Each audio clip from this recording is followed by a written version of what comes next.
So it is my absolute pleasure and also honor to have my friend Gabriel Winant, our friend, here to speak to Arlie Hochschild's The Managed Heart, particularly on the concept of feeling rules and emotional labor. Um, Gabe is a historian of social structures of inequality in modern American capitalism. He works as an associate professor of history at the University of Chicago. He also, as he knows, lives rent free in my mind as my historian superego. Um, Gabe's work, which I think many people are going to be familiar with, all of it probably. Um, just this Thursday, I was speaking with a graduate student at Stanford, and I was like, "Oh, you should really check out this book by my friend Gabe." And the student whipped out a copy of The Next Shift. You mean this? So I feel like we might be familiar, but for the uninitiated, Gabe's work approaches capitalism as an expansive social order, not confined to the market alone, but rather structurally composed of multiple spheres, and we'll see that at work today. He focuses on the relationship between economic production and formal employment on the one hand, and the social reproduction and governance of the population on the other. His first book, which I just mentioned, The Next Shift, The Fall of Manufacturing and the Rise of Healthcare in Rust Belt America, investigates the rise of the service economy and the aftermath of manufacturing, which backs on to the Hochschild very nicely. The Next Shift won many prizes, and I'm going to drop a link to a talk that gave both to the book, but to a talk that Gabe gave on the occasion of winning one of those prizes. He's also at work right now on two more book projects. We're so lucky. One titled Our Weary Years: How the Working Class Survived Industrial America, and the other, from which he's sort of going to speak a little bit of today, on the concept of class. Gabe, we're very lucky, publishes regularly. We're grateful in magazines like Dissent, M+1 in the Nation. May Parapraxis one day be so lucky. And without further delay, I'll turn it over to Gabe. Gabe, thank you so much for being here. Thanks, Hannah, for that overly warm introduction, which left me to shrink with shame. Um, Thanks everyone for being here. It's really nice to see you all. I did one of the really early parapraxis seminars before the magazine itself, but as we were talking while you all were in the waiting room, I was like in an attic in a barn in France in the middle of the night, and it was like 95 degrees, so I was not at my best, and I appreciate the chance to return and try to do a little bit of a better job. Um, so I wanted today to talk some about Hochschild herself and the concept of emotional labor as it's unfolded in the book, The Managed Heart, a classic book, um, and some of the kind of thorny sides of the concept. I think it's a more complicated one actually than first meets the eye. And then I'm going to kind of try to situate it a little bit in a longer historical arc, a much longer historical arc. And then in the second half of my presentation, I have a kind of alternate case to Hochschild's flight attendants that I want to read alongside the flight attendants, and then we can talk about it. So to start out, you all read a few chapters from Managed Heart. I imagine many of you know it already. Obviously, it's a stone cold classic, and I think deservedly so. And emotional labor has entered into our vocabulary, not just in the scholarly way, but far beyond that in a complicated way that I think we should talk about a bit. But just to kind of start with the definition, right? Emotional labor is defined by Hochschild as suppressing or inducing feeling in oneself in order to induce or suppress a feeling in another, specifically for a commercial reason, right? Commercialization of human feeling is the subtitle of the book. Um, and this, in her view, is a distinctive form of exploitation. Obviously, she's building on a kind of a feminist tradition. Um, the previous touch points that the book always makes me think of, and these will be obvious, I think, to everyone here, are first probably Shulamith Firestone, who actually, in the dialectic of sex, has a brief passage on the idea of a smile strike, which really feels like it kind of directly prefigures Hochschild. That's 13 years before the Managed Heart. And then also Sylvia Federici in the Wages for Housework tradition, I think in an even more obvious way, which I don't think I need to belabor for anyone here. Um, and the center of Hochschild's argument, I think, is the idea that to perform emotion on demand it's not merely superficial external display, but rather it taxes internal resources. She writes, it calls for a coordination of mind and feeling, and it sometimes draws on a source of self that we honor as deep and integral to our individuality.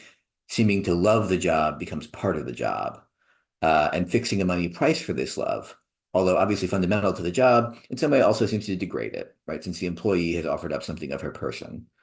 What happens, Hochschild asks, when the emotional display that I'm quoting, what that one person owes another reflects a certain inherent inequality. The airline passenger may choose not to smile, but the flight attendant is obliged not only to smile, but to try to work up some warmth behind it. What happens, in other words, when there is a transmutation of the private ways we use feeling? And Hochschild is very concerned, as you all will have seen in the reading, with the sense that the working subject is altered in some way by this transmutation, right? That the processes and procedures by which emotion is produced on demand for the employer uh, don't stay in their containers, right? But actually, in some ways, numb or corrode other forms of emotional processes. They follow the worker home, and they produce a kind of a distinctive kind of alienation, right? And Hauschild is very explicit about this, actually, that she's trying to deepen the concept of Marxist alienation um, by bringing this level of psychic life into it further. And this, I think, here we can start to see a few of the conceptual issues that the concept raises, and that I don't think Hochschild fully works out. And I don't mean that as a, like I say, as a kind of knock on the book. I think the book is a kind of provocation for us to try to think these through further. And I don't know that we've totally succeeded in doing it over the 30, however many years, basically 40 years, 41 years since the book came out. It's worth saying also that Hochschild is very explicit in the book that flight attendants who are her ethnographic subjects have become kind of more emblematic in some way of employment in general across the economic development of American society in the 20th century, that the kinds of work, the kinds of alienation, the kinds of emotional processes that are associated with that work that flight attendants experience, that there's a kind of, she doesn't explore it in a sustained way, right? But that there's a structural dynamic that is sort of increasing the preponderance in American society of emotional labor. So there's a few kind of conceptual issues I would like to draw out now. One is the expansion of the concept, right? And I think this is probably on everyone's mind here. And I think we all will have seen versions of this, right? That the concept has taken on a kind of vernacular circulation that appears to bastardize it. On social media, there's a million forms of it. One I love is, the kind of viral accusation that Bernie Sanders was not doing enough emotional labor when he didn't dress up nicely for Joe Biden's inauguration and was wearing those mittens, right? We all will have seen a million versions of this. And here I'd like to pose a question, which I'll return to, which is this a straightforward bastardization of the concept, right? Or is there an actual ambiguity in the concept that is being unfolded by this much looser use of it? Hochschild does distinguish emotional labor from what she calls emotion work being the self-regulation that all people do, right? And she's very insistent that these are different phenomena. They're related phenomena, but they're distinct from each other. And that the entry into commercial exchange, into the labor market, changes emotion work into emotional labor in a way that has great conceptual significance for her. And that distinction I'd like to sort of query a bit today. And there seems to be some tension there, I think, that one, just as a kind of beginning point, with some of the feminist coordinates out of which this concept arises and out of which Hochschild herself emerges clearly, right? The idea that, in fact, the attachment of a wage to a certain kind of emotional performance or emotional production fundamentally alters its character. I think it's not so simple, actually. Related to this is a problem of authenticity, and we might even say sort of essentialism. And here I do think, again, Hochschild is actually quite undecided. On the one hand, she is adamant throughout the book that, and in my view, rightly, that the problem of emotional labor should not be interpreted as a problem of a violation of a kind of true inner essence with a false carapace, right? That would presume a kind of uh, essential inner human quality that exists prior to social relations that in fact it would be reactionary to assume, right? And this is in fact right, the classic right-wing critique of wage labor, um, right? Which I'll talk more about in a few minutes. That wage labor um, corrodes the self, which is prior to that relationship kind of integral and organic already. Um, so Hochschild knows better than that, right? And she doesn't claim that, and wants to see the subject as a construction of the social relations in which the subject is enmeshed. But that I think then makes it quite difficult for her to name exactly what's wrong with emotional labor. And she does repeatedly return to the concept of authenticity, despite disavowing it throughout the text. And the book ends on the note of the question of what it might mean to get in touch with what we really feel. So I think the question of like what we really feel is actually a very interesting question that the book raises and gets completely stuck on and can't work its way through. Um, so for me, that's the kind of issue that has gotten me stuck on this question, on this concept, and its relationship to the expansion of the concept. I think is really important as well, right? There's these two ambiguities: the difference between wage labor, or emotion work and emotional labor, and the question of authenticity, which are I think very closely entangled with each other. And it's the lack of resolution of these that I think has made the concept circulate in the way that it has, and has made it fruitful in the way that it is. Um, I do think it's at this point, right, the question of what we really feel that we have to enter the world of Freud in some way. Um, the management of one's own internal state for the comfort of others, after all, is quintessentially human. There is no moment in life when we are first or finally alone with our true and pure emotions, right? Others are in our heads from the very beginning, and we become who we are by trying to anticipate what they want from us. Um, it seems to me that our jobs to the extent that we do emotional labor in those jobs, which is an interesting question of whether, again, I'll return to whether we all do emotional labor in our jobs. They only exploit how we've already learned to do this active anticipation. And in particular, of course, how women have learned to do it especially well, or forced to learn to do it especially well. And it's certainly true that our jobs make us practice this in additional ways. Again, particularly in the jobs that women are made to do typically. Um, in general, the normative rules of gender in our society oblige women to care, and this obligation, I think, appears at several levels, at a sort of structural macro level of who gets caring jobs, right? How the labor market organizes and draws on different layers of the population. At a kind of middle level in how caring jobs are organized and institutionalized, that is, underpaid, underfunded, understaffed. And at the micro scale, in how the people in those underpaid, understaffed, and underfunded jobs are then expected to behave on those jobs, which is to say self-sacrificingly. And it seems to me what emotional labor describes is the way a structural experience of exploitation registers at the emotional level.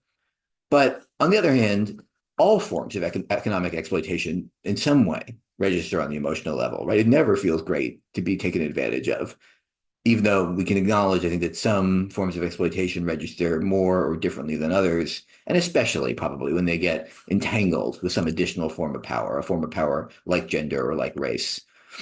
Um, Again, though, here, right, to kind of proceed further into the contradiction, power is present in all relationships, including relationships of love, even the best and healthiest ones.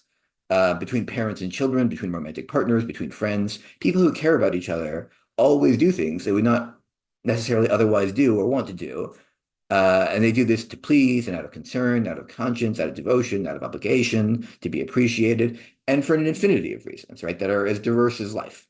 Um, so to freely submit to the needs of another doesn't void the relationship of the element of power.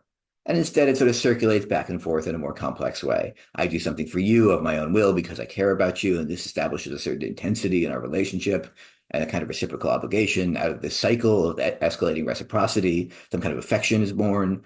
Um, this Hochschild would say, okay, that's just emotion work.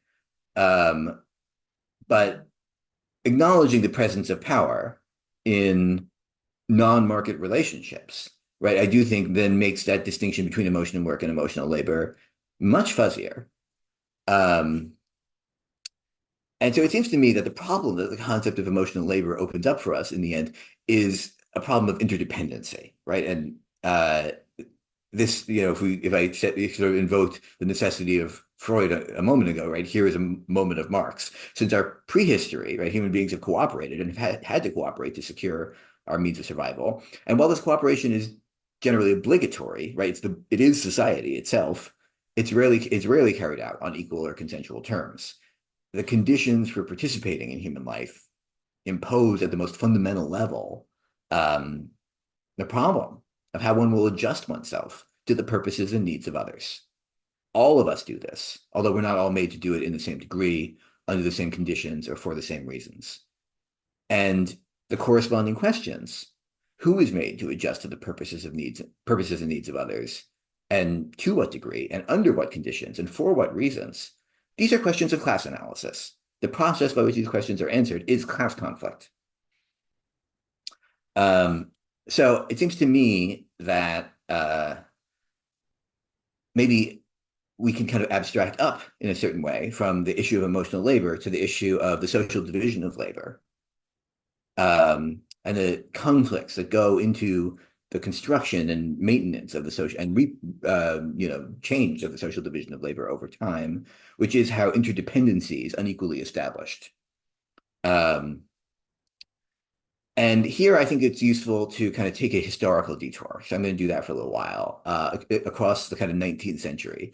One thing that really struck me in revisiting Hochschild is, on one hand, the kind of resemblance to classic political debates and struggles of 19th century America. And on the other hand, how no one seems to have noticed that resemblance ever. Um, from In fact, before the American Revolution and going back into the early modern period, but certainly across 19th century history, right? The predominant ideology of much of American politics, often encompassing actors on both sides of the partisan politics and on both sides of great debates like that over slavery, was small r republicanism. And here I think it's important to really draw a distinction between republicanism and liberalism, right? Liberalism, which it would eventually triumph, is the idea that everyone should pursue their best interest in doing right under kind of formally equal conditions, and in doing that, the best outcome for all will result. Republicanism, which is sort of now an extinct idea, was an idea that there is actually a common good and that people have to behave virtuously as citizens in pursuit of the common good.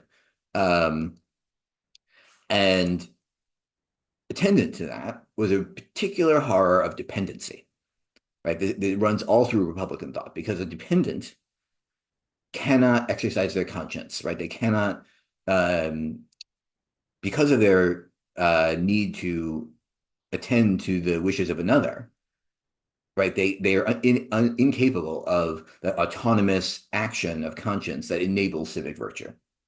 Um, and all through Republican thought were different competing theories of from where dependency arose and what it meant.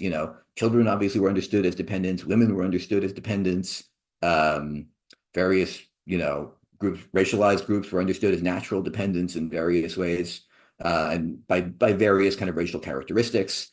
But most Republicans on the kind of left and right wing of republicanism for most of the 19th century, with some important exceptions, basically thought that um, civic virtue and thereby citizenship and autonomy belong naturally to independent white men, economically independent white men alone. Um, and one who has to please another to survive could not exercise his conscience freely. He always would stand at risk of internalizing the wishes of others and would prove in that way vulnerable to corruption as a political actor. So to be, in that sense, an employee, to work for another, was childlike or womanly, or slavish, right? It could be any of those depending on the kind of point of view, but it was one of those. And you can find Jefferson saying this. You can find Lincoln. It's a huge theme for Lincoln. It's really connected to Lincoln's critique of slavery.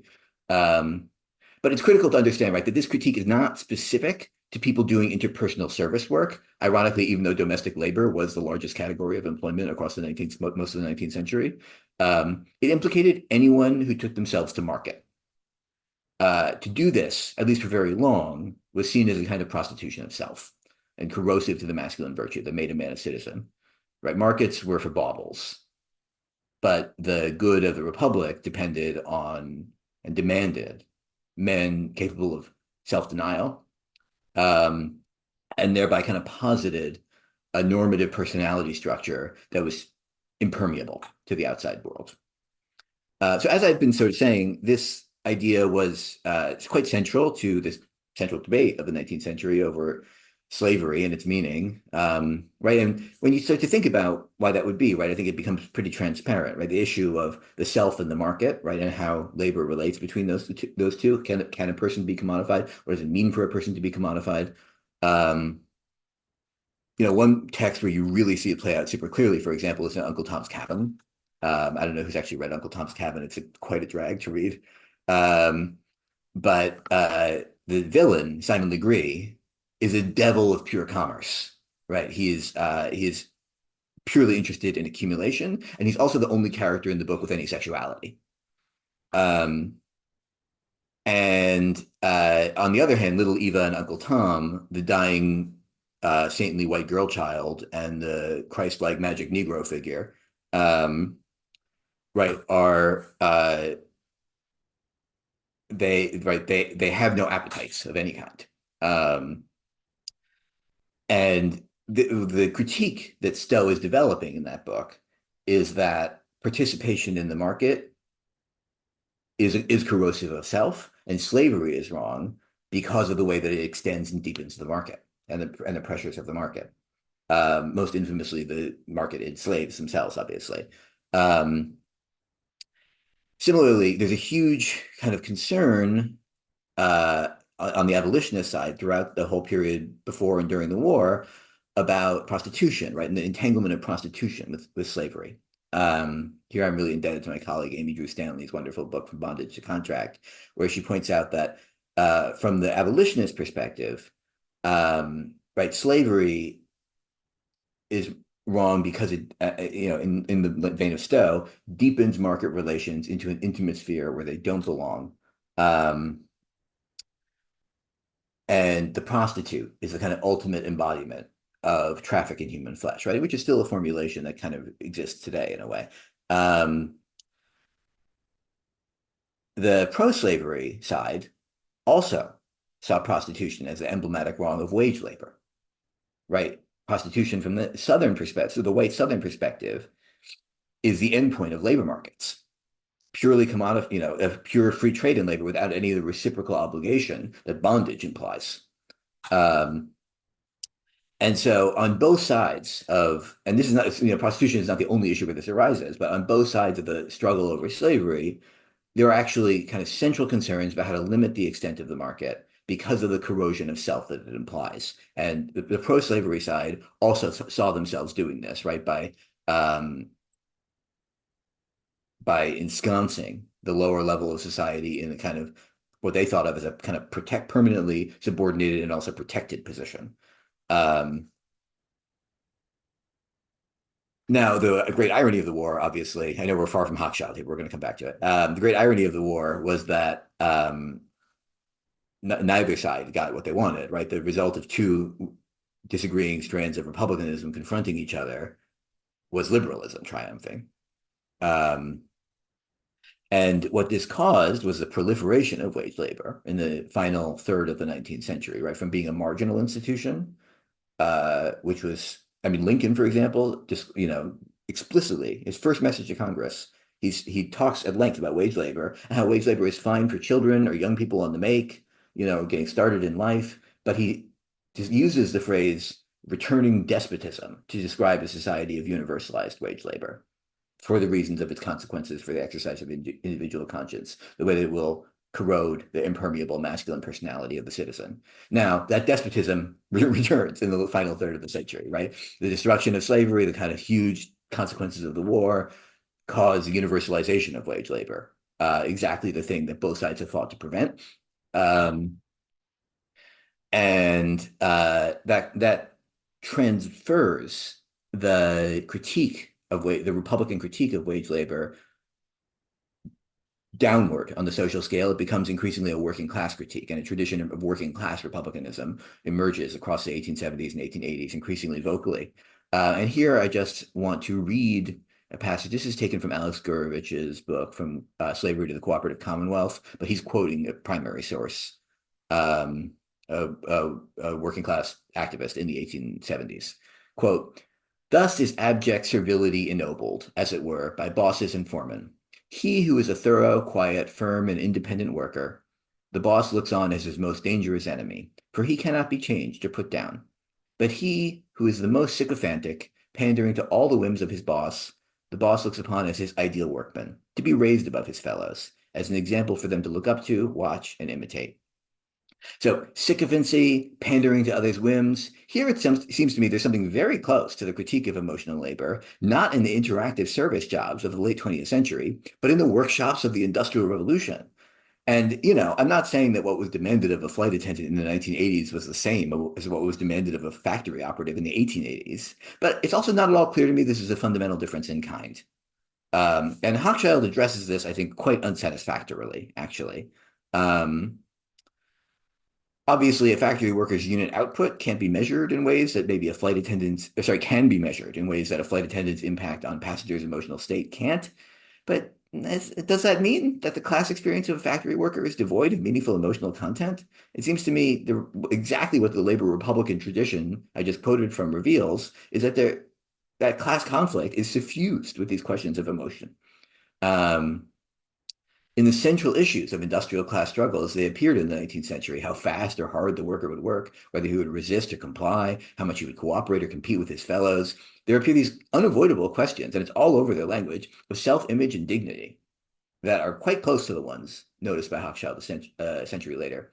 And in particular, at the heart of the labor Republican vision is a kind of custom of collective discipline, practiced as group control over the pace and process of production. And any worker who broke with this was again seen as prostituting himself, and that language would have been used very frequently. Um, there was a kind of early, essentially management consultant. They didn't have that term yet in the early 20th century, who observes there is in every workroom a fashion, a habit of work, um, and the new worker follows that fashion, for it isn't respectable not to. The historian David Montgomery, a great labor historian of this period, notes the catalog of insults for someone who fails to follow this fashion: hog, leader, rooter, chaser, rusher, runner, swift, boss's pet, and he says many less polite. Montgomery goes on, the craftsman's ethical code demanded a manly bearing toward the boss. Few words enjoyed more popularity in the 19th century than this honorific, with all its connotations of dignity, respectability, defiant egalitarianism, and patriarchal male supremacy. The worker who merited it refused to cower before the foreman's glares. In fact, often would not work at all when the boss was watching. So here, I think it's useful to kind of take this figure, the worker in the industrial workshop in the 1880s or 1890s, and compare him to the flight attendant studied by Hochschild, right? Although in some way there's an opposition there, right? On the one hand, the worker who won't work under the glare of the foreman; on the other, the worker who has to smile in the presence of the passenger. Um, Nonetheless, right, these are both jobs that are putting pressure on workers to produce certain kinds of emotional production, emotional expression, which one or another may be more or less able to resist, certainly, right? But that, again, the pressure is not that different. Um, and industrial psychologists in the early 20th century, in particular, would emphasize what they called the human factor, arguing that firms would benefit from not seeing their workers as mere, machines to be timed and sped up, but instead managers should engage the inner lives of workers to draw out their productive powers. Elton Mayo, who's sort of the founder of the field, writes, in every individual, there are incompletely developed capacities, fears and hatreds, which go undetected. To these irrational preoccupations in the supposedly normal may be attributed the great mass of industrial maladjustment and both organized and unorganized industrial discontent. He concluded that what industrial management needed above all, he said, was the psychiatrist, the only person who knows how to assess the organic and mental symptoms in such situations. So all this is to say that emotional labor, more broadly understood, the management of self in order to produce an outward comportment compatible with the demands of society, it seems to me is fundamental to the interconnection and interdependence that are characteristic of life under capitalism. It happens everywhere. It forms part of every job, and indeed every life and every relationship, although not always in the same way. Um, and part of what tracking the 19th against the 20th century story does for us, I think, is help us see how the growth of capitalism is the expansion of interdependency, right? As more areas of life are pulled into commodity relations and um, forms of relationship that maybe were once not market mediated or not immediately market mediated become more immediately market mediated, causing that interdependency to flow through commercial channels increasingly. But that actually what we're talking about when we talk about emotional labor is that kind of fundamental Marxian dynamic of the expansion of capital over time and the expansion of capital demanding new forms of expression from workers, which is a formally repetitive process, even as the substance of it often looks different in one moment or another. Um, and I think to acknowledge this is sort of uncomfortable, right? Since it sort of seems to weaken the concept, and in particular, its distinctive feminist critique. Uh, on the other hand, I think it gives us a way of generalizing that critique by seeing that what Federici and Hochschild observed in women's work is a kind of intensified version of a universal phenomenon, right? The more capitalist society develops, the more we are forced to depend on each other, but on unequal and coercive terms. And while that interdependency is exploitative, it also has a creative element, right? As it breaks down our boundaries and links us to each other. And that's what the workman in the workshop in 1880 is resisting, right? In defense of his impermeability. Um, Conservative responses to this interdependency have often sought to roll it back and to try to reestablish something like the 19th century world of the impermeable personality. But the task, it seems to me, of working class struggles has always been to conserve interdependency, nothing less than, our incompleteness, right? Our ability to continue to develop through our relations with others while ridding it of the exploitative and humiliating servility that always attends it and that is forced on us through our reliance on other people and their reliance on us. So here I want to go into the kind of last part of the talk, um, which is an intermediate case study positioned in time between the Industrial Revolution and Hochschild's flight attendants. And that's, which I'll just kind of talk about a bit and sort of close read a little bit. And that's the Pullman Porters, are a very famous group of workers in American history. Pullman Porters were assembled as a workforce in the late 19th century to work the Pullman cars. I think probably everyone knows that Pullman cars were luxury cars on American trains. And they, for long distance train travel in particular, right? The Pullman Corporation wanted a service staff on the cars who they explicitly invoked the memory of slavery and the kind of house slave for that role. And the reason for that was that, in a way that I think is sort of hard to think about now, because nobody really does long distance train travel anymore, right? This was someone with whom you would be in intimate proximity for a pretty sustained period of time. Uh, and in that sense, the corporation wanted a human non-presence, right? Someone who could fade into the background when not needed. And race served for that purpose. At the same time, in a kind of paradoxical way, these are glamorous jobs. The jobs available to Black men in the late 19th, early 20th century were largely, at the bottom of the labor market, and, extremely exploitative and dangerous and so on. And Pullman porters, they were well dressed. They got to see the world. There was a certain kind of working class cosmopolitanism that attended the job that made them, and it paid relatively well for the jobs that Black men could get in this period. Um, but it had a set of perils and opportunities very closely connected to some of the themes of emotional labor that we've been talking about, right? Porters had to manage not just their passengers, but themselves. And in a kind of very Hochschild way, managing themselves was part of managing their passengers. So I'm going to close read in particular a memoir by a porter named Johnny Curvin. This is a self-published memoir I found. It's called Hey Boy, Hey George, because porters could be called by the name George, regardless of their actual name, after George Pullman. And that was something they were expected to respond to. Um, the memoir begins, the ruling class has always demanded service with a smile. So it's very, like immediately you're in the world of Arlie Hochschild.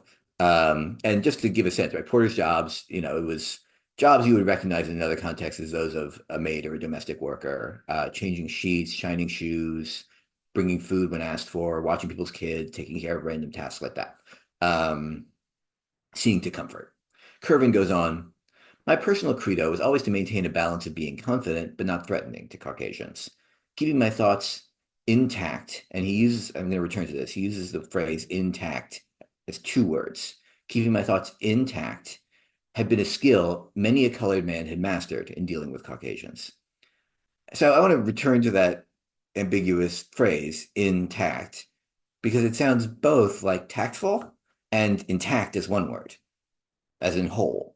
But these two meanings, which I think are both valid readings of his words, are opposite on close examination. To be tactful is to wear the mask, right? To see oneself from the outside. And this is, of course, is a fundamental practice of survival across African American history. And I think it's fair to say it's probably the more plain meaning of the sentence. Um, and it invokes very directly the most famous passage of Souls of Black Folk, which I think probably everyone here knows, but I'll just read the relevant passage from Du Bois. It is a peculiar sensation, this double consciousness, the sense of always looking at oneself through the eyes of others, of measuring one's soul by the tape of a world that looks on in amused contempt and pity. One ever feels his two-ness. An American, a Negro, two souls, two thoughts, two unreconciled strivings, two warring ideals in one dark body, whose dogged strength alone keeps from being torn asunder. The history of the American Negro is the history of this strife, this longing to attain self-conscious manhood, to merge his double self into a truer self. Right? So that's one meaning, I think, of intact. The other, though, or sorry, rather, but to be tactful, right? Which I think is the plainer meaning. In other words, per Du Bois, is precisely not to be intact, right? To be tactful is to wear the mask, to have that double consciousness. It's to split oneself. Um, and it the way in which Curwen seems to be invoking both of these ideas simultaneously, I think really unfolds something important about how emotional labor works and what it means. Um, to bring back the kind of 19th century record that I was just talking about, right? Someone from the whole period of 19th century republicanism, although they presumably would not have been eager to recognize the phenomenon in Black experience, but this is nonetheless exactly what they were worried about when they warned about wage labor, right? Thomas Jefferson, for example, famously says, we don't want our people to, quote, depend on the casualties and caprice of customers. And in the experience of a worker like Curwen, the structure of race as a split into two-ness, and the structure of class as a subjection to caprice, right? They mirror each other down to the psychic level. Now, we can't say which of these two senses of intact Curwen intends, right? Whether he means tactful and therefore split, or intact and somehow whole. And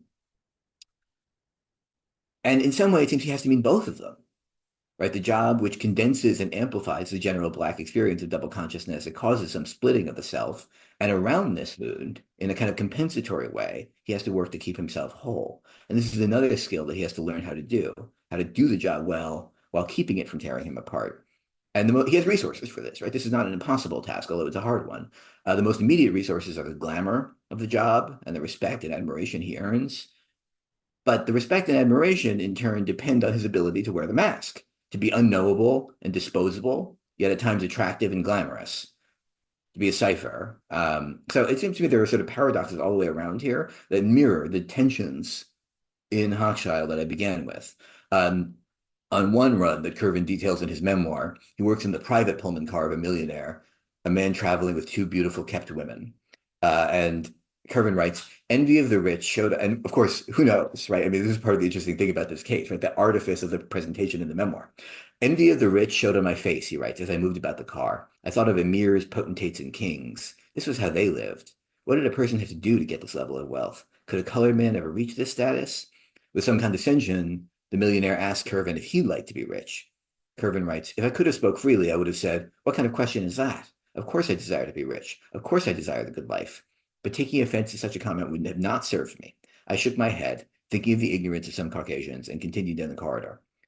But then in his narrative, the millionaire's girlfriends take a liking to Curvin, and the memoir goes into this kind of gauzy, soft porn sequence where they seduce him one after another once the millionaire has gone to sleep, with a touch of blackmail about crying rape if he doesn't comply, which it would seem to be a kind of terrifying experience that he recounts with relish. Uh, he quotes one of the women simpering to him, "We were told that all colored men stink, but I'm finding out different." Um, Later, the conductor of the train, who doesn't know that Curvin in this narrative has slept with these two women, fantasizes aloud about them, saying, quote, "They'd be too much for me." And Curvin takes this as a moment in the narrative of kind of silent self-congratulation at the conquest he's accomplished, or rather, the conquest that's been made of him by women whom he presents as engaging in their own kind of indirect resistance against the millionaire. So here again, right, I think like authenticity will get us nowhere with this, right? The porter has taken off one mask to recover himself, dons another, then another, in an encounter with women presumably equally layered with representations. The encounter occurs between two different kinds of workers who sell themselves to bosses, right? Porters and sex workers both have as their job to figure out across the color line and the gender divide how to minister pleasingly to someone else's attentions. And what kind of recognition on this train hurtling across the Jim Crow America in the middle of the night might they have shared? I think like in that unknowable moment is is the answer to the unanswerable paradoxes about emotional labor. It seems to me that Curvin is a character in this story, but he's also trying to be the author of the story. He is the author of the memoir, and in that act of authorship, is trying to merge his double self, in Du Bois's words, by taking ownership of his experience and narrating it himself. And this makes his kind of complex performance of deferentiality something very different from the one that, for example, Harriet Beecher Stowe assigns to Uncle Tom. And in fact, porters often did castigate people, co-workers, whom they saw degrading themselves for tips as Uncle Tomming. That was an important part of the way they regulated each other's work. In Uncle Tom's Cabin, the character in the novel gains the sympathy of the presumed white reader through his unworldly, saintly quality, right? He is a kind of turned other cheek, made into a person. Curvin, on the other hand, is capable of deception, deviousness, self-aggrandizement, as well as kindness, compassion, solidarity, and courage. He's a real person, as well as a narrative self-projection. And reading the memoir, you quite like him. Like anyone, he has ambitions and appetites, including sexual appetites. And in the context of his own storytelling, even his own sexual availability for white passengers, for all of its ambiguity, means something different than the figure of the prostitute in 19th century politics. Right, with Curvin, you can't tell if we should read it as masculine sexual conquest, as rape, as sex work. Whatever it is, it seems to elevate his stature, such that he's eager to recount the experience in the memoir. Um, and here again, right, we find the kind of the wholeness that he seeks to make for himself out of the fragments of the job. So the reason I'm dwelling on this story is that I think the fracturing of self attends wage labor of all kinds, uh, although not in the same ways to the same or to the same degrees. Um, but that fracturing of self is also an opportunity for Curvin to assert himself. What for the 19th century Republican was anxiety about degradation and dissolution, the porter finds as an occasion for self-creation. And far from that austere Victorian understanding of the impermeable man, right, Curvin's personality is sort of open to the currents of the social world in which he's moving. He absorbs from the environment around him. He finds a way to adapt himself, a distinctly working class skill, which Stowe could not have assigned to her characters while preserving the innocence that was so important to her. Curvin is not an innocent. Emotional labor asks that the worker turn the personality into a piece of productive machinery. And he does this, right? He does it in just the way that the flight attendants do it. But he's also, like flight attendants too, the only one who knows how to operate that machine. And that elevates him in his own regard, right? He finds, in Du Bois's words, a better and truer self, in other words, not by recovering who he once was, some inner, autonomous Jeffersonian farmer, but by projecting new possibilities for who he might become using the resources of the social relationships opened up by his job, licit and illicit, glamorous, degrading. I think it's also not a coincidence that the porters played a central role in the labor and civil rights movements. During the Great Migration of African Americans from the South, porters' mobility was a central tool as a network for spreading news, particularly back down south, where white authorities sought to limit word of opportunities up north. Porters would drop off black newspapers in northern cities and small southern towns where they would be hard to find. In fact, Minneapolis's black paper, the Twin City Herald, was founded by a porter who wrote stories from a corner of his car. Um, Pullman Porters also helped give black music some of its national reach by buying up hit records in the cities and selling them in rural areas on the tracks. Um, the glamour and respectability of the job made it a basis for upward mobility. Uh, and many prominent figures of 20th century Black history were porters or the children of porters. Gordon Parks, Thurgood Marshall, Willie Brown, the mayor of San Francisco. Um, Malcolm X worked as a young man selling food on the railroad. He wasn't a porter, but he detested the spectacle of the porters. Um, he wrote, "It didn't take me a week to learn that all you had to do was give white people a show and they'd buy anything you offered them. It was like popping a shoe shine rag. The dining car waiters and Pullman porters knew it too, and they faked their Uncle Tom tomming to get bigger tips. We were in that world of Negroes who are both servants and psychologists." Modern African American political consciousness and culture arose out of the nationalization of Black culture and experience that these workers represented, and in fact that they helped to bring out, and the toehold that they claimed in a certain kind of masculine respectability. Malcolm detested that delicate balance of servant and psychologist, but the collective experience of it led to something more, right? It elevated them above that coerced sycophancy. The dignity that they claimed as a group, as a shield against the insults heaped on them and the glamour that they held onto in spite of the degradations of racialized exploitation were unmistakably the emotional raw material of class solidarity and the formation of the Brotherhood of Sleeping Car Porters in the 1920s, which was the first Black union to win recognition from an American employer and a remarkable organization that historically punched far above its weight in numbers. Um, Members of that union and the formidable socialist writer and organizer who led it, A. Philip Randolph, spoke incessantly of their movement as a project to win, quote, self-respect and manhood rights. Randolph himself was profoundly influenced by Du Bois, um, and was also a Marxist and a socialist and a participant in the Harlem Renaissance, and became a kind of a living legend exactly because he was a walking example of a man who seemed to have resolved his two-ness back into one. Um, he was very often described as, outstanding, exquisite in bearing, these kind of ways of talking about his speech, his manner. But in particular, what distinguished him as a leader was his attunement to the existential dilemmas of the porter's work, some of which came from his religious upbringing in the AME Church. His father was a minister, and he often spoke of, quote, finding salvation from within. Uh, some of this probably had to do with his intellectual formation with Du Bois and New York socialist ferment, some probably his own job experiences. He told a story of being fired from a job as a waiter on a steamship, an experience he attributed sometimes to agitating for unionization, sometimes for screwing up a passenger's order of little neck clams. Um, but Randolph wrote, "A tip taker for a living frowns and bends the knee in order to induce a feeling of generous geniality in prospective tippers, for herein lies his bread and butter. But fawning and singing and grinning and doing a buck and wing are not necessary elements of good service. The brotherhood," he argued, "would bring about, quote, a new Pullman porter who breathe." This is Randolph. "He breathes a new spirit. He has caught a new vision. His creed is independence without insolence, courtesy without fawning, service without servility. His slogan is opportunity, not alms." Um, and so you can see in the center of this, right, is a transformation, a revaluation of the meaning of service, a way that the kind of degrading dimensions of the job can become a source of power. And after 10 years of difficult organizing, the Brotherhood did beat the company. It did win recognition. And at that point, it became the spearhead of civil rights politics nationally, um, threatening the first March on Washington in the 1940s to demand desegregation of the war industries, at which they called off the march when Roosevelt complied.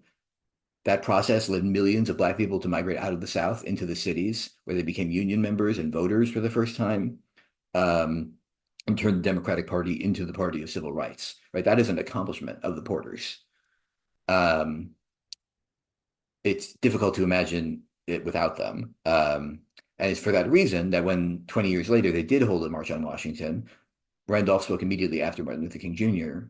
And he said in his speech, "Negroes are in the forefront of today's movement for social and racial justice because we know we cannot expect the realization of our aspirations through the same old anti-democratic social institutions and philosophies that have all along frustrated our aspirations. And so we have taken our struggle into the streets as the labor movement took its struggle into the streets, as Jesus Christ led the multitude through the streets of Judea.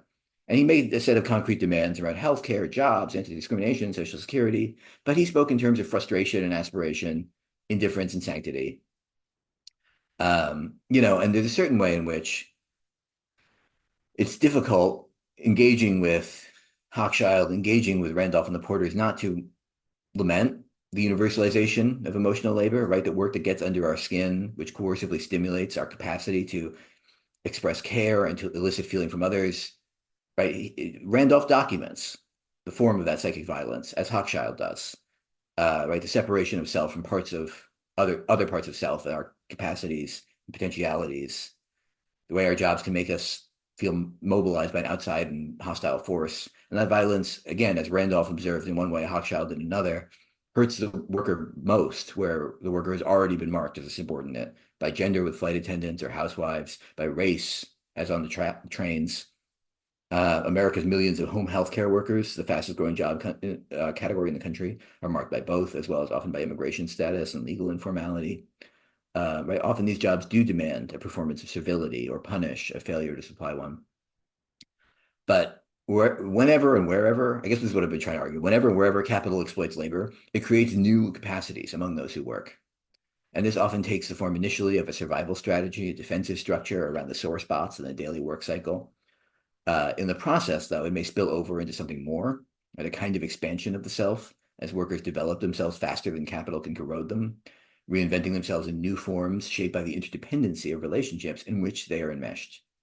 Johnny Kervin took his exploitation and he used it to see himself as a glamorous, desirable being, a source of individual confidence and ultimately narrative ownership over the meaning of his work. This is not possible for all workers to do with all negative experiences of class, right? Not remotely. But at the molecular level of social life, in the micro interactions that make up our job routines, I think all of us, almost all workers, if not literally all, have skills we've learned for the boss, but that we can put to our own uses, or relationships we developed because we had to, but which now bear some trust and some basic solidarity. Management needs labor, it's often said, right? And this gives workers leverage and power. That's the kind of basic, class struggle insight. But this fact has deeper layers than the merely economic, because the worker at all times remains a person, a contradictory and creative being who complies and resists at the same time, and in carrying out the job, blends these two actions until you can't tell which is which. This is what happened for the Porters as a group, and it gave them the power to intervene in historical events in a dramatic, consequential way. I think such a blending is part of every job, and requiring it of us. Work always makes us into something new. It brings us into contact with people we don't know. It causes us to depend on others in ways we otherwise wouldn't, and causes them to depend on us. It forces us to create ourselves, to draw out new abilities and characteristics from ourselves. And that self-creation, that drawing out of new abilities and characteristics, as Hochschild says, it is alienating, often is painful or unpleasant, even numbing in some dimensions. But in it, I think there is axiomatically always an opening, a kind of portal between oneself and another. Capital can't get what it wants from labor without creating that portal. Somewhere there's always an opportunity to do something unexpected, to find shared experience, and to turn some kind of passive interdependency into a more active solidarity. And this is because, and I really will insist on this point as a kind of closing point, solidarity is a kind of love relationship, but a different one than the unrequited one demanded from the job. It does not require us to wall ourselves up inside our personalities, conserving our scarce emotional resources, but instead it prompts us to share ourselves richly with those who count on us and on whom we count. Randolph at the Lincoln Memorial in 1963 said, "The sanctity of private property takes second place to the sanctity of the human personality." For him, the truth of this universal principle could only be established by those who had undergone a violent splitting by the market and then put themselves back together. He said, "It falls to the Negro to reassert this proper priority of values because our ancestors were transformed from human personalities into private property." What was so intimate and particular about the Porter's experience was, at the same time, universal. Universal first to Black historical experience and the double consciousness that characterized it, and then second, through this, to the wider working class, whose unity Randolph sought to summon. Nowhere, I think, as a kind of concluding point, nowhere is it written that we only count physical injuries when we intone the historic slogan of the labor movement that an injury to one is an injury to all. So we'll stop there. Thanks for listening. I went a little longer than I intended, and I'm looking forward to discussion. Thank you so much, Gabe. And so important, as always, to be reminded that solidarity is a kind of love relationship and a different one. So any questions for Gabe that come to mind? I might jump in because it's my prerogative. I have a few, but we have one already in the chat. I can read it. What is the distinction between affective labor economies and emotional labor? To just get right to the heart of the matter. Yeah, well, I think it's difference in degree and not kind. I mean, part of what I've been trying to say is that I think what emotional labor actually tracks is the expansion of interdependency through as mediated through private ownership of property. Um, and in that sense, I sort of will insist actually on the idea that you can see emotional labor, like I say, in a steel mill in the 1880s. Um, I think what we're talking about affective labor, affective economies, is just a kind of further point along the arc of that development, right? So that I mean, to do credit to Hochschild, right? When she makes an explicit comparison between steel workers and flight attendants, and she says, it's not that steel workers aren't feeling feelings; it's that their feelings aren't in the product. Um, and it seems to me that on the one hand, while I'm resisting the idea that therefore a narrow concept of emotional labor should be applied, which only applies to to one of these groups.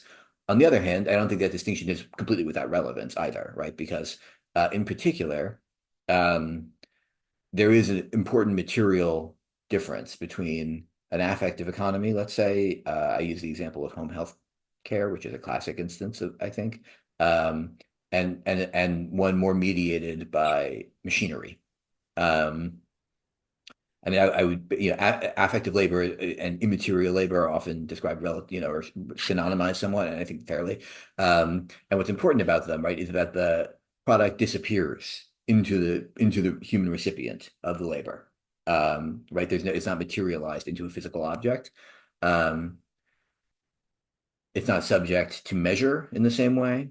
Um, and for that reason, I think it actually bridles somewhat under capitalist commodification. That's to say, not to say it can't be commodified, but that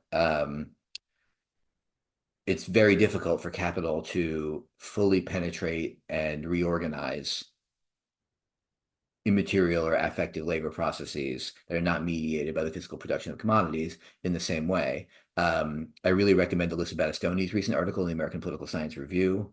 It's in the current issue, I think, which is exactly about this.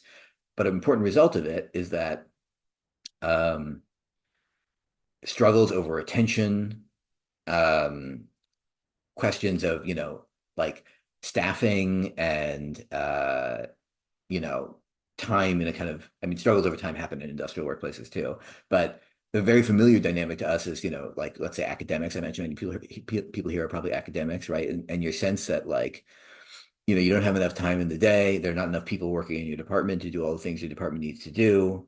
Um, right? These are fundamental problems of affective economies because capital can't fully subsume their processes and increase their productivity in the way that can happen in a steel mill.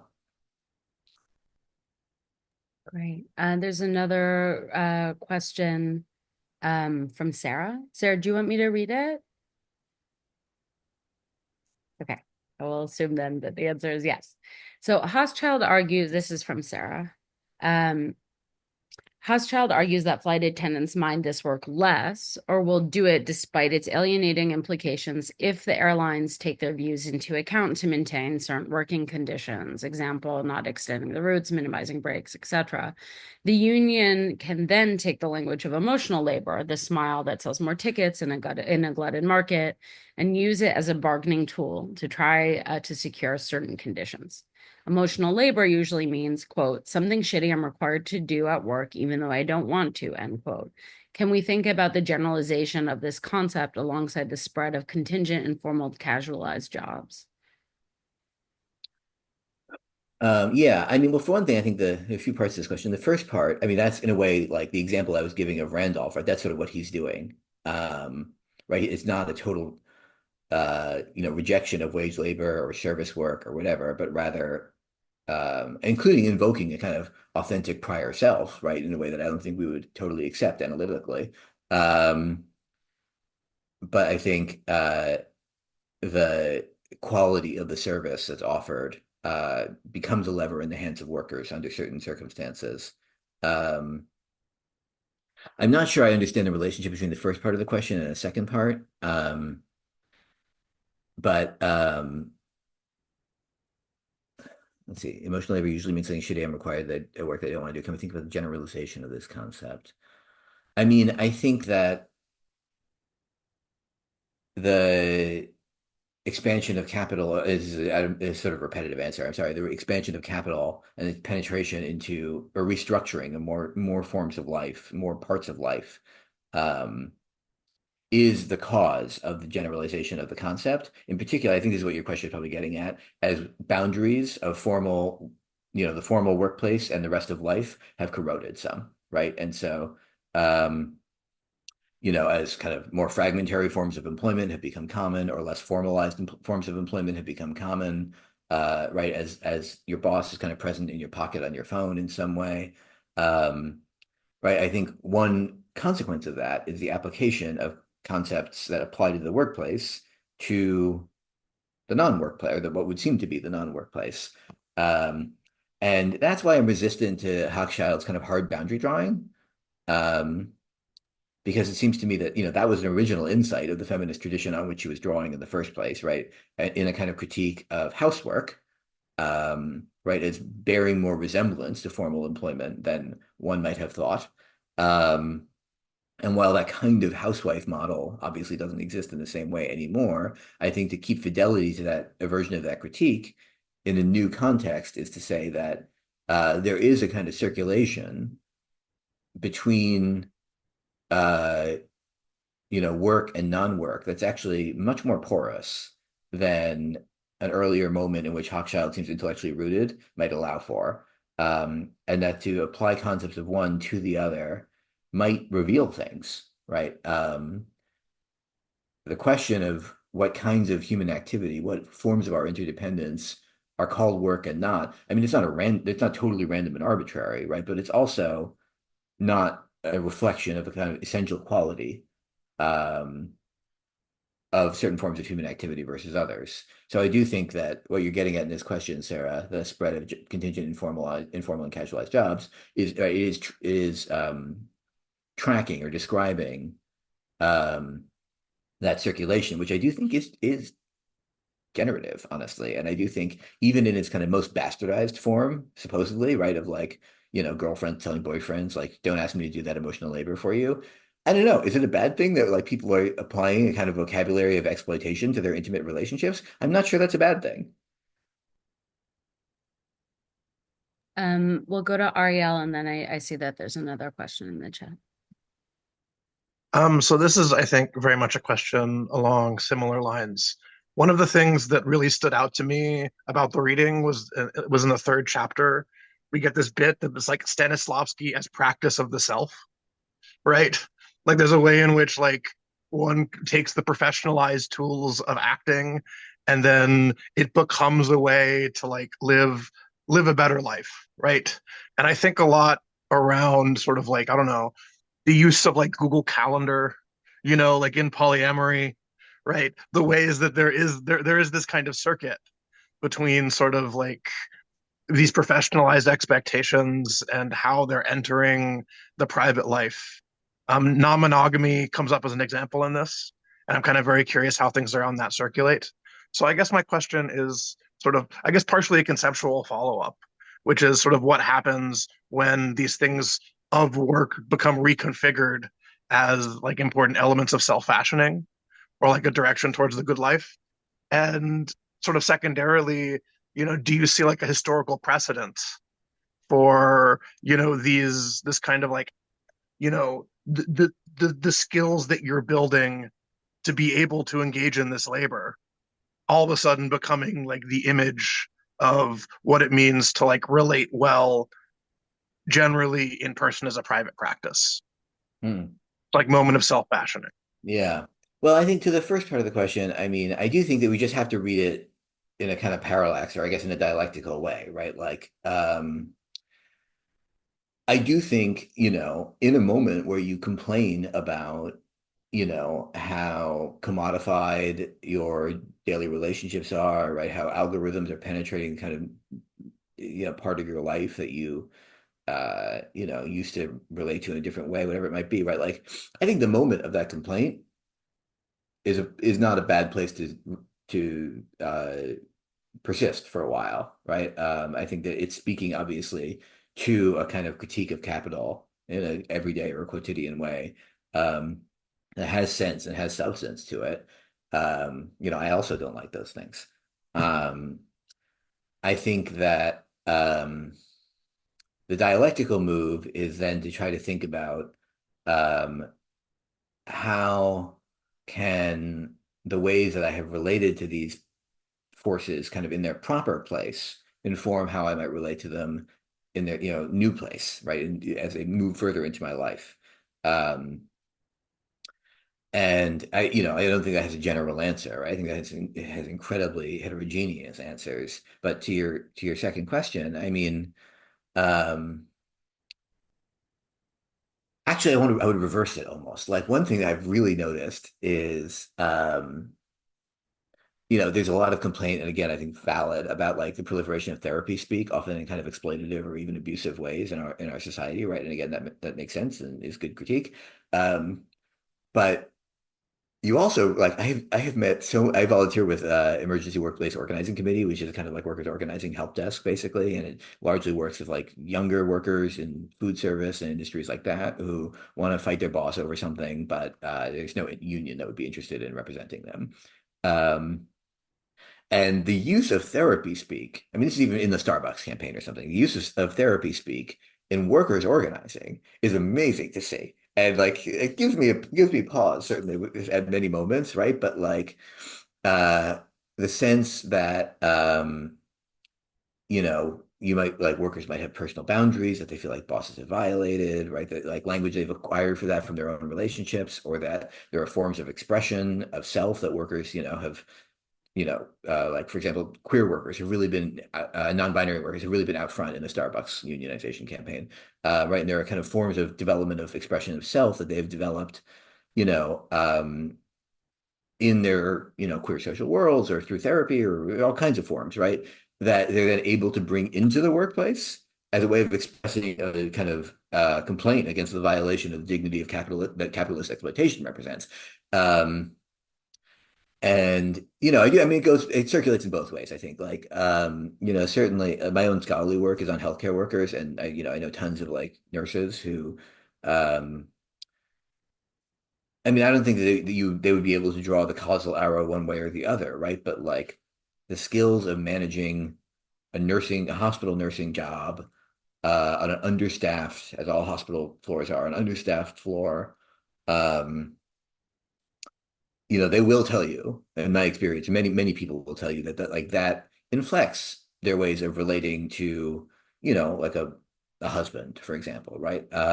And uh, in fact, like as historically as the single earner model of mid-century degraded and more working class women entered the workforce into jobs like nursing, right, obviously that gave them power in their intimate relationships in a new way, right? I mean they were being exploited in a new way, but it also gave them power in a new way. And that's a kind of classic dynamic of the transition from the Fordist household basically to the post-industrial one. um, I think it's probably quite related to, much lamented by the right phenomena, like the increase in divorce rates and so on, right? The kind of breakdown of economic dependency in the household form. So there's not a singular example of this. I just think like the circulations are more promiscuous than they seem at first glance. Thank you. And another question from the chat from Malika.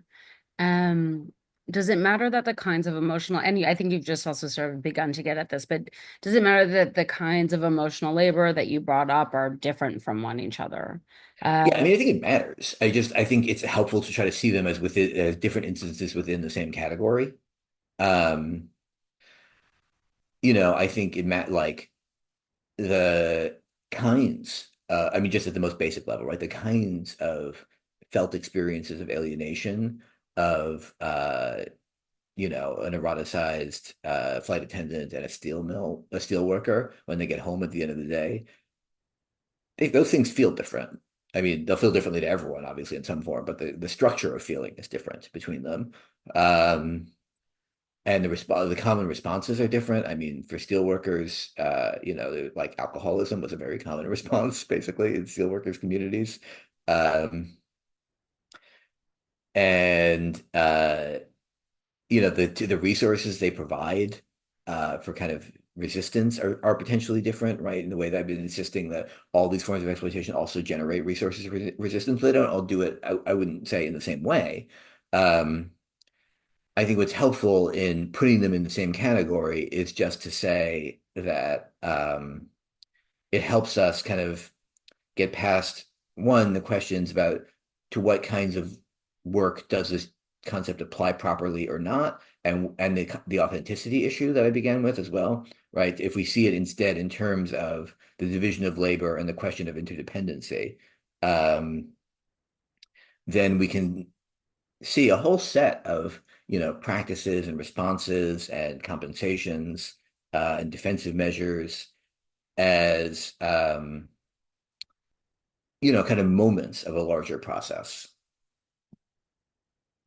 Alex, I'll get to you in a second. We have a question from Makayla. Um, oh, yes, lots of chat coming in. What I loved about this talk is how you show really clearly the difference between a Marxist analysis of labor and a right-wing critique of commercialization. The frequent confusion between these has been bugging me for a long time, but the connection to small R republicanism is new to me. This is really a compliment. Previously, I've only seen this traced back to Karl Polanyi and the 19th century Catholic political economy. Um, and then Salma also has more of a comment. So Alex, I'll let you go and then I'll read the second part of Salma's out loud. Well, I think it actually is speaking to the comment too.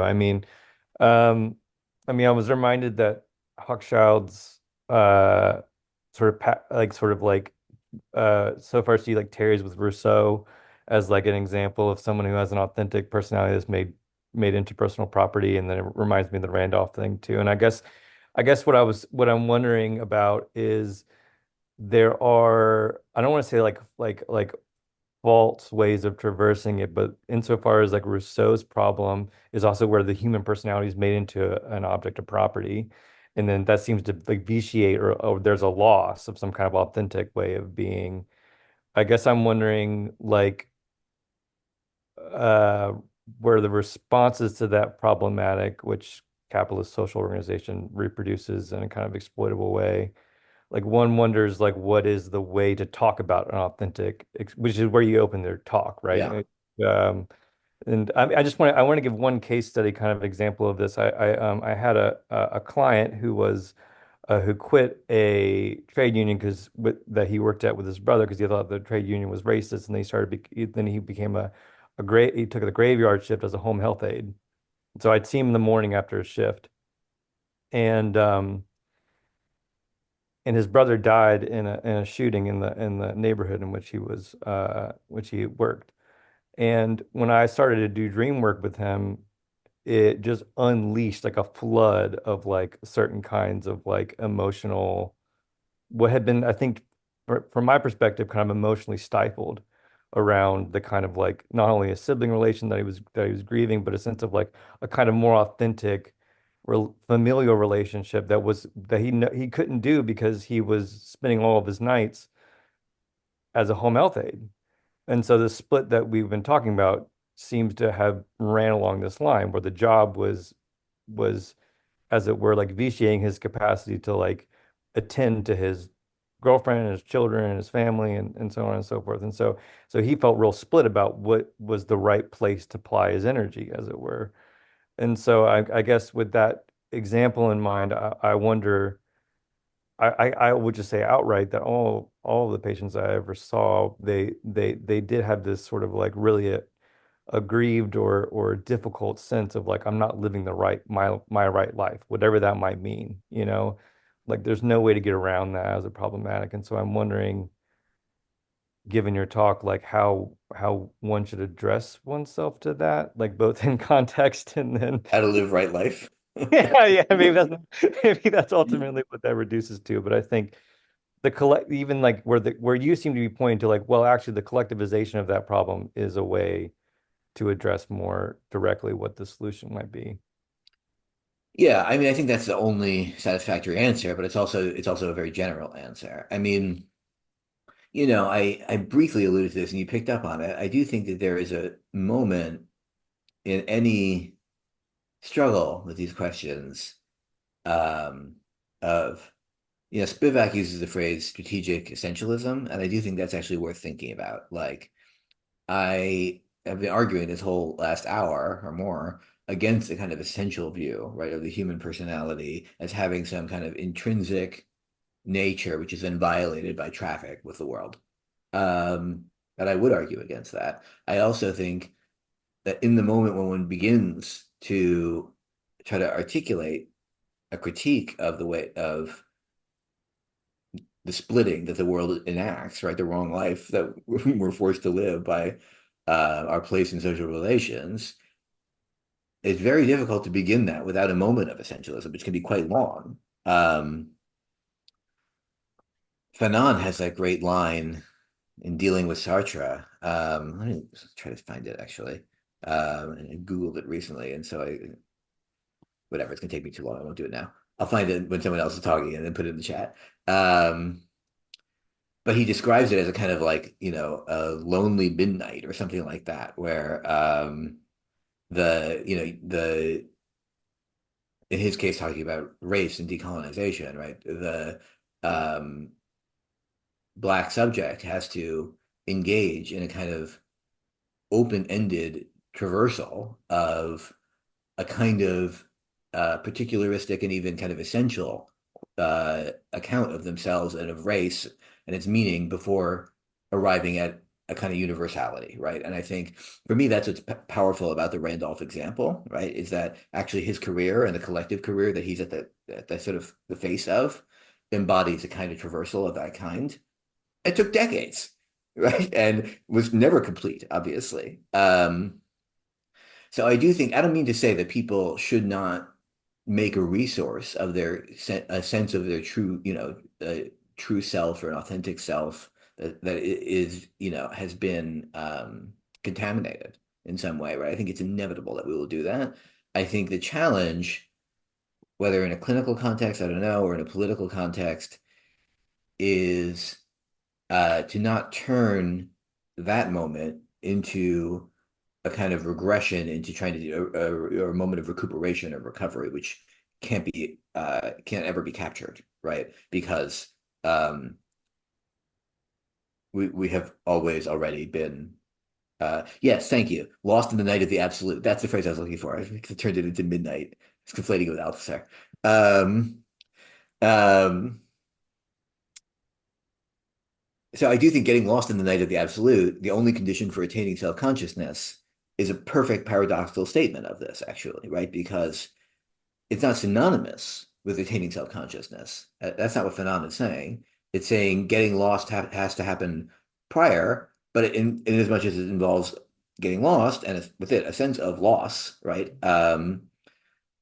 The it's a lengthy and open-ended process, and I do think it's that open-endedness that's very closely related to the kind of multi-directional quality of the circulations that we've been talking about. Okay, so a little from the chat. And Alex, thank you for supplying the funnel. Elias has a question. I don't have a clear question about this yet, But I was really interested in this section in chapter 7 about parental training for the workforce, different parenting styles corresponding to different and differently classed ways of mediating emotions in the workplace. I wonder what you think of this part of her thinking, if it's something that can be clarified with a longer historical scope.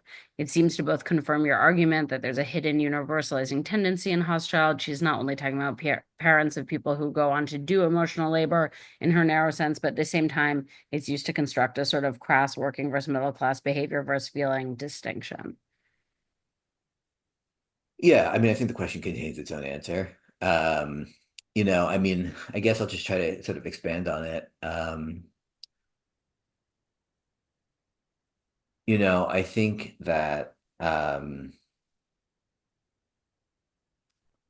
it is the case. Well, right, I think it's the case in general, historically, right, that parents are compelled to raise children for labor, right, in capitalist society. I think that's I mean, the universal form of that is very variable, and that's an important caveat to it.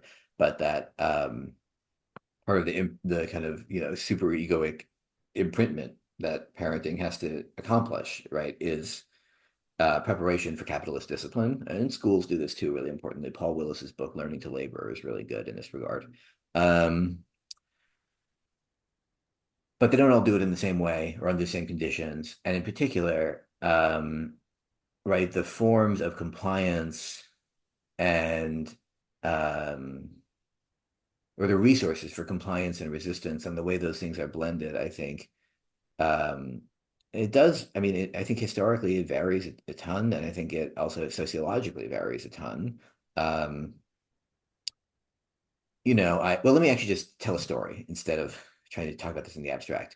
And it's a story drawn from a work of a student of mine, so I want to credit Kit Ginsky, who in a class I taught where we read The Managed Heart, um, she got interested in the figure of the trainer who is invoked periodically in the book, who trained the flight attendants at Delta, who is not named in the text of the book, but is named in the acknowledgments. And so this allowed Kit to go look her up and read all about her.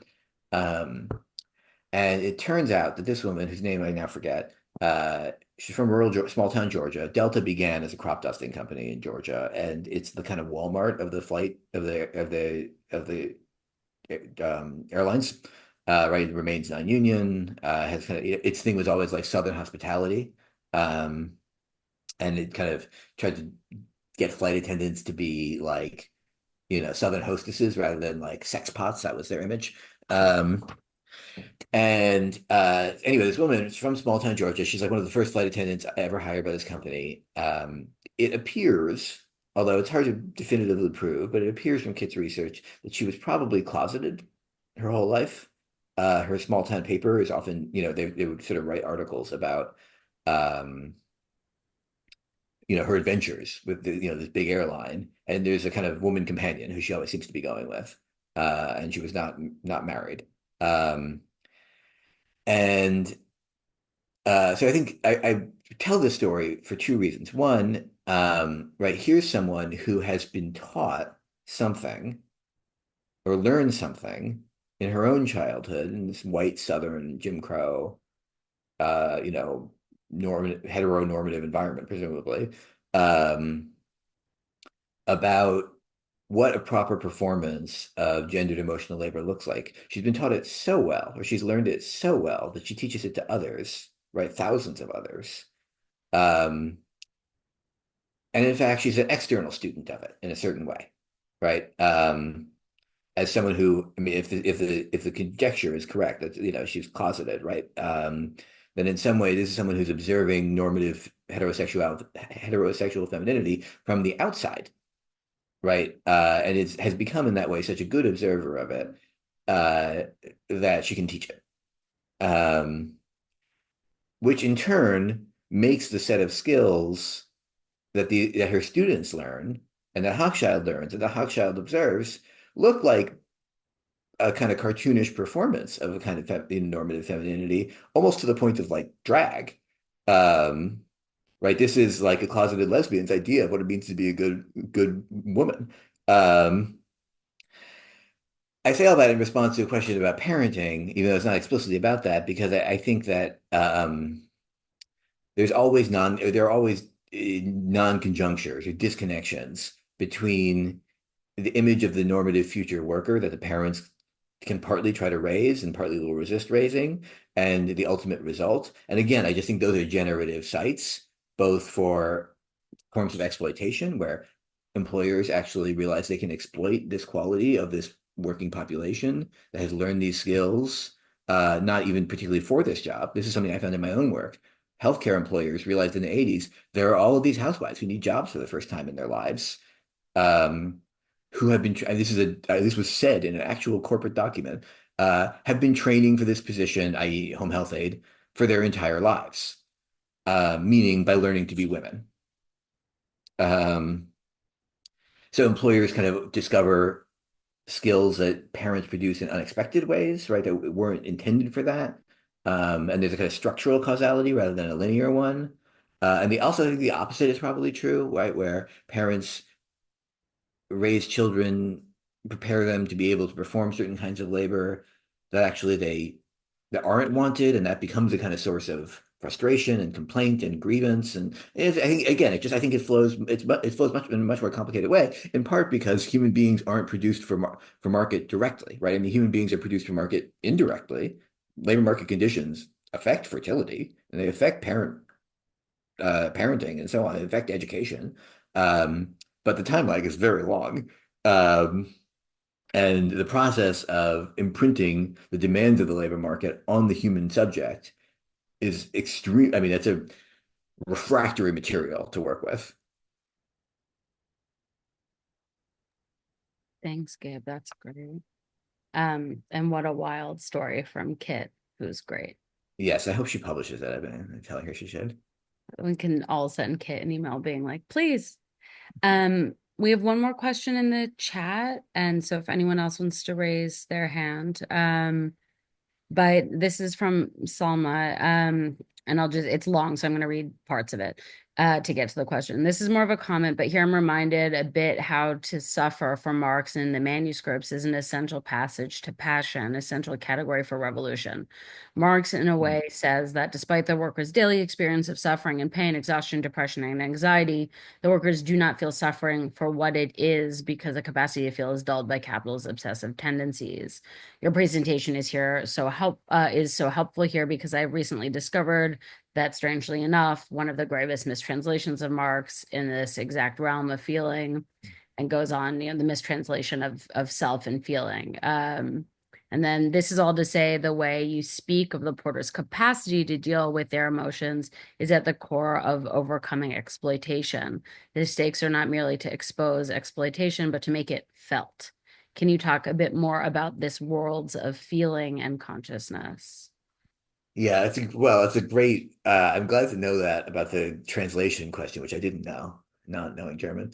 Um, and I really appreciate the comment slash question. I mean, I do think I don't know. In a way, I arrive at all of this stuff actually through politics, and then I kind of try to, re-articulate it in scholarly terms. Um, I do think that anyone who's had a serious experience of trying to organize working people, uh, among whom you find yourself, um, in whatever form. I mean, like at the workplaces, I think the kind of classic form is the one that I know best, but in whatever form, this thing of producing self-feeling, it's so familiar, actually. Right? Because what the creation of, let's call it class consciousness, even though it's not the right term for it, it turns out, the creation of class consciousness never consists of, in my experience, is at least not in its first, 50 moments, maybe, many years down the line or something. Um, it's never like a kind of structural critique or something like that. Exactly. I mean, it may have elements of like, oh, the boss is rich and whatever, and that's not fair, and society is stacked against me, all of which is true and fair and right to think and say. But in my experience, the thing that actually causes people to behave practice solidarity in new ways, um, is really closely connected with the renaming and redescription of their own experiences in new terms. Um, so like much less, you know, my wages aren't high enough, although that's often important, right? And much more like, um, you know, that thing that my boss said to me that I didn't think anything about, now that I've had a chance to talk it over, that was fucked, right? And a really striking thing in this vein that I have often experienced is that you would think that grievances would come before organization, and it's very often actually the other way around. Um, that it only when a group of people have, often for some abstract reason or whatever, right, or there's some initial issue maybe, started to come together and started to talk about, well, what could we do? What's within our power? Who else would we need to talk to? That they'll start to unearth things that they have grievances over, or more things that they have grievances over. I mean, the tradition of what's called workers' inquiry is all about this, right? That actually you can't figure out just kind of from the abstract uh, the specific causes that workers will fight over, even though you know that structurally they're exploited, right? And even though you know that their wages are lower than they should be, and even though you know that they can't afford housing and whatever, their job is dangerous, that there's a process of study, including self-study, um, which often is quite therapeutic in some form, I think, in which workers begin to come up with an account of why they are aggrieved, and the presence of the word grief in that, I think, is even worth paying attention to. Um, it's quintessentially social, also. I guess that's what I'm trying to say. And irreducibly social. And that's a way in which, like, this, the class conscious worker is a social like, I guess what I'm trying to say is the class conscious worker is a social creation uh, of a group of workers who are becoming class conscious, and rarely occurs in isolation for exactly for that reason. Um, and I do think that that is exactly about self, a kind of self feeling as opposed to a kind of sense of a larger structure.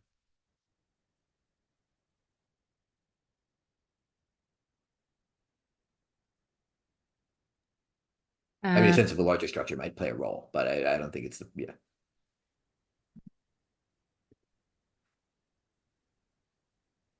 I'm just dropping the 1880 workers inquiry into the chat. That's the original citing of the term.